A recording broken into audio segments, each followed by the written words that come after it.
Welcome viewer, সবাইকে আমার YouTube channel পক্ষ থেকে স্বাগতম। সো ভিউয়ার্স, আজকের এপিসোডে আমি আলোচনা করব কিভাবে আপনারা তীর্থ ভিসা করবেন। যারা ইন্ডিয়াতে গিয়ে তীর্থ ভ্রমণ করতে যাচ্ছেন তারা কিভাবে ইন্ডিয়ান তীর্থ ভিসা করবেন সেই বিষয়টি আজকের এই ভিডিওতে আলোচনা করব। অবশ্যই ভিডিওটি ধৈর্য সহকারে দেখবেন, তাহলে আপনারা সম্পূর্ণভাবে প্রসেসটি জেনে যাবেন কিভাবে তীর্থ ভিসা করতে হয় এবং আপনারাও করতে পারবেন।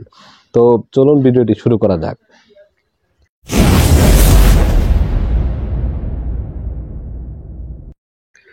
তো তীর্থ ভিসা করার জন্য আমাদের যেই কয়টি প্রসেস ব্যবহার করতে হবে সেটি হচ্ছে দুইটি প্রসেস, আমি ফার্স্টে বলে দিচ্ছি। তো একটি হচ্ছে আপনি ব্যক্তিগতভাবে আবেদন করে সেই তীর্থ ভিসার জন্য আবেদন করতে পারেন। একটি হচ্ছে আপনি যে প্রতিষ্ঠান ভিত্তিক, যেরকম হচ্ছে কোনো মন্দিরে থেকে একটি টোর যাচ্ছে ইন্ডিয়াতে, তো সেই টোরের সাথে অ্যাডজাস্ট হয়ে আপনি সেই ভিসার জন্য আবেদন করতে পারেন। তো দুইটি সিস্টেম রয়েছে, আপনি ব্যক্তিগতভাবে চাইলেও আবেদন করতে পারেন, আপনি চাইলে মন্দিরের পক্ষ থেকেও চাইলে আপনি তীর্থ ভিসার জন্য আবেদন করতে পারেন। এই ব্যক্তিগতভাবে কিভাবে আপনি আবেদন করবেন, তো এটি হচ্ছে আপনি যেই বিভাগে রয়েছেন সেই বিভাগের যে ইন্ডিয়ান হাই কমিশনার রয়েছে তার ইমেইলে বা মেইলে আপনি একটি মেইল করতে হবে আপনাকে। তার জন্য যে কাজটি করতে হবে, আমি আপনাদেরকে কি কি ডকুমেন্ট সাবমিট করে মেইল করবেন সেটি বলে দিচ্ছি। দুইটি ডকুমেন্ট আপনার সাবমিট করবেন, একটি হচ্ছে আপনাদের পাসপোর্টের কপি, পাসপোর্টের স্ক্যান কপি, এবং আরেকটি ডকুমেন্ট সেটির জন্য হচ্ছে আপনাদের অনেক সাপোর্ট দিবে যে ডকুমেন্টটি, সেটি হচ্ছে আপনারা একটি প্রত্যয়নপত্র কালেকশন করবেন। যে তীর্থ ভিসার জন্য আপনারা একটি প্রত্যয়নপত্র কালেকশন করবেন। কোথা থেকে কালেকশন করবেন? যে কোনো একটি মন্দির থেকে আপনারা কালেকশন করতে পারেন। যে মন্দির থেকে ইন্ডিয়াতে তীর্থ ভ্রমণে যাওয়া হয়, এরকম অনেক মন্দির রয়েছে বাংলাদেশে যে মন্দির থেকে ইন্ডিয়াতে তীর্থ ভ্রমণে যাওয়া হয়, তো সেই সমস্ত মন্দির থেকে আপনারা একটি প্রত্যয়ন কালেকশন করবেন। সেই প্রত্যয়নপত্র ইংলিশে সেটি হতে হবে, মন্দিরের প্যাডটা থাকবে, মন্দিরের উপরে যে সমস্ত নাম লেখা থাকে সেই রকম একটি প্যাড থাকবে, প্যাডের নিচে আপনার যে প্রত্যয়নপত্র প্রদান করা হয় সেই সমস্ত তথ্যগুলো থাকবে। সেখানে আপনারা এরকম থাকবে যে তীর্থ ভ্রমণের প্রত্যয়ন, সেটি ইংলিশে কিন্তু আপনাদের সম্পূর্ণ করতে হবে, আমি বাংলায় বলে দিচ্ছি। তারপর সেখানে এই মনে প্রত্যয়ন করা যাইতেছে যে এরকমভাবে লেখা থাকবে, এবং আপনার সেখানে নাম ঠিকানা বিস্তারিত লেখা থাকবে, এবং সেখানে যে মন্দিরের অধ্যক্ষ রয়েছে সেখানে তিনি আপনাকে প্রত্যয়নটা প্রদান করবেন। সেখানে আরো বলা থাকতে পারে যে উনি আমাদের সাথে আগামী মাসের যে তীর্থ ভ্রমণে যাওয়া হবে তার জন্য একজন যাত্রী হিসেবে বা তীর্থ যাত্রী হিসেবে তিনি নির্বাচিত হয়েছেন। এখন অনুগ্রহ করে যদি আপনারা তাকে ভিসা প্রদান করেন তাহলে আগামী মাসে তিনি আমাদের সাথে তীর্থ ভ্রমণে যাবেন।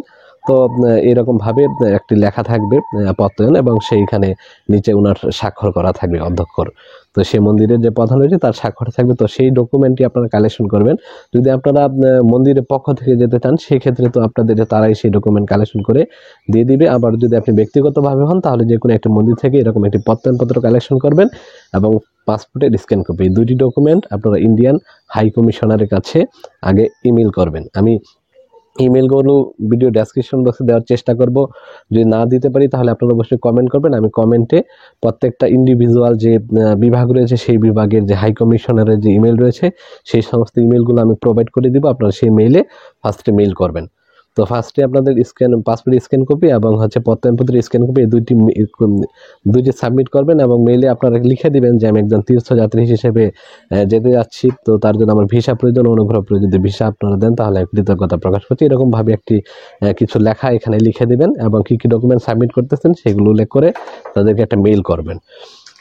তো এটি হচ্ছে চাইলে আপনার ব্যক্তিগতভাবে এরকমভাবে করবেন। এবং এখানে যে মেইল করার যে সিস্টেম রয়েছে, যদি মেইলে আপনাদের কোনো রেসপন্স না আসে, যারা একদম নিকটস্থ স্থানে রয়েছেন, ইন্ডিয়ান হাই কমিশনার আপনাদের এখান থেকে কাছে, সেই ক্ষেত্রে আপনারা চাইলে ডকুমেন্টগুলো পাসপোর্টের স্ক্যান কপির একটি প্রিন্ট কপি নিয়ে নেবেন, এবং প্রত্যয়নপত্র এই ডকুমেন্ট নিয়ে আপনারা গিয়ে সেখানে জমা দিয়ে আসতে পারেন তাদের সরাসরি। সেক্ষেত্রে কি হবে, তারা দেখা যাবে আপনাদেরকে পরবর্তীতে নক করবে, হয়তো বা ফোন দিয়ে আপনাদেরকে একটা সিরিয়াল দিয়ে দিবে। তারপর আপনারা সেই সমস্ত ডকুমেন্ট গিয়ে এম্বাসিতে যাবেন, এবং সেইখানে কিন্তু পেমেন্ট দিতে হবে ভিতরে। এরকম না আমরা যেরকম আগে বাহির থেকে পেমেন্ট করে যেতাম, এরকম না, সেটা হচ্ছে আপনাদের ভিতরেই কিন্তু পেমেন্ট রিসিভ করা হবে। তো এই পেমেন্টের বিষয় নিয়ে কোনো ঝামেলা নেই। এবং মন্দিরের যে বিষয়টি রয়েছে, এবং আপনারা এই তীর্থ ভিসা যখন আলাদাভাবে করবেন আপনারা কিন্তু, বা মন্দিরের সাথে যদি আপনারা তীর্থ ভিসা করেন সেক্ষেত্রে কিন্তু আপনার আলাদাও জার্নি করতে পারবেন, কোনো সমস্যা নেই। তো এটি হচ্ছে তীর্থ ভিসার যে মেয়াদ সেটি হচ্ছে 2 থেকে 3 মাস হয়ে থাকে, এবং 1 এন্ট্রি হয়ে থাকে। একটা এন্ট্রি হবে, আপনি একবারে ঢুকবেন, ঢুকে ঘুরে টুরে চলে আসবেন, ওই ভিসার মেয়াদ তখনই শেষ হয়ে যাবে আর কি, বা ওইটা ভ্যালিড তখন শেষ হবে। তো এটা হচ্ছে আমি ব্যক্তিগতভাবে কিভাবে আবেদন করবেন সেটি বলেছি। এখন হচ্ছে আমি মন্দির কর্তৃপক্ষের মাধ্যমে কিভাবে আবেদন করবেন। মন্দির থেকে যখন ট্যুরে যাওয়া হয়, মন্দির থেকে অ্যাভেলেবেল এখন কিন্তু অনেক মন্দির থেকে ট্যুরে যাচ্ছে এবং তারা অনেকজনের পাসপোর্ট একত্রিত করে তারপর কিন্তু ভিসার জন্য আবেদন করতেছে। তো তারা তখন সেই মন্দির থেকেই কিন্তু প্রত্যয়নপত্র তারা কালেকশন করে প্রত্যেককে ইন্ডিভিজুয়ালভাবে সেই প্রত্যয়নপত্র অ্যাডজাস্ট করে তারপর জমা দিয়ে কিন্তু আপনাদের যে ভিসা করতেছে তীর্থ ভিসা, তো আপনারা চাইলে মন্দিরের সাথে অ্যাডজাস্ট হয়েও করতে পারেন। আর আপনার যদি সেরকম মনে হয় যে না মন্দির থেকে করতে পারছেন না, তাহলে যে কোনো একটা মন্দির থেকে প্রত্যয়নপত্র নিয়ে আপনারা এরকমভাবে ব্যক্তিগতভাবে আবেদন করে যেতে পারবেন। তো এই ছিল তীর্থ ভ্রমণের সমস্ত তথ্য।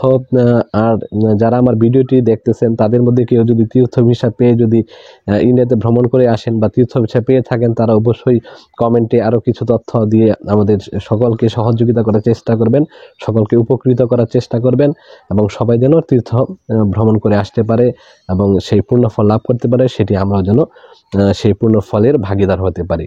তো ভিডিওটি ভালো লাগলে অবশ্যই লাইক শেয়ার কমেন্ট করতে ভুলবেন না। যারা নতুন রয়েছেন অবশ্যই চ্যানেলটিকে সাবস্ক্রাইব করবেন।